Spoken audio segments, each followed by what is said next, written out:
Արվեստասերի հետ երկխոսելու լավագույն միջոցը նրան բնությանը մոտեցնելն է։ Կինոգործիչ, գեղանկարիչ Արմեն Ռոնովը, որն ապրում եւ ստեղծագործում է արտերկրում, հայ արվեստասերին է ներկայանում Ստրատուիզմ ցուցահանդեսով, բացահայտելով քարաշխարհի հույզերն ու գույները։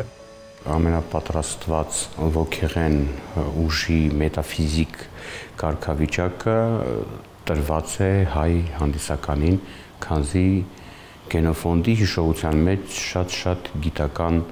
պոտենցիալ ունի այս ազգը։ Հեղինակը կտավներում համատեղել է բնության դրսևորումները, քարից, բնական խեժից մինչև ներկերի ստեղծման բնական բանաձևեր, այդ բարդ գործընթացում որպես ամրակայման ու սոսնձման միջոց ընտրել է խունկը։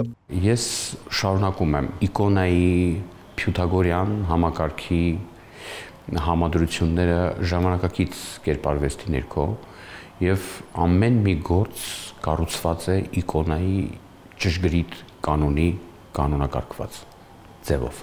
Ցուցահանդեսի համադրողը գեղանկարիչ Սերոս Օղոմոնյանն է, ասում է բարդ ու պատասխանատու է ուրույն ձեռագիր ունեցող արվեստագետի ցուցահանդեսին սեփական ներդրումն ունենալ, բայց փաստում է հաշտ են աշխատել, համադրելով երկուսի գաղափարները։ Շատ օրգանիկ աշխատել ենք իրականում, նամանավանդ շատ քիչ ժամանակ ունենք, ընդհանրապես 2 շաբաթ ունենք կազմակերպելու համար, իսկ դա իրականում շատ կարճ ժամկետ է նման ցուցահանդեսի համար։ Դենց ամեն օրը երբ իրար հետ աշխատում ենք, իրար փոխ լրացնելով, դենց իդեաները իրար առաջարկելով շատ օրգանիկ եկել հասել ենք։ Ոչ մի կոնֆլիկտ չենք ունեցել։ Ռոնովը Հայաստանում այս հավաքածուն ցուցադրում է վերջին անգամ։ Հաջորդ կանգառը Լոնդոնն է, իսկ թե երբ ու ինչ ծրագրով կրկին կգա հայրենիք, դեռ չի բարձրաձայնում։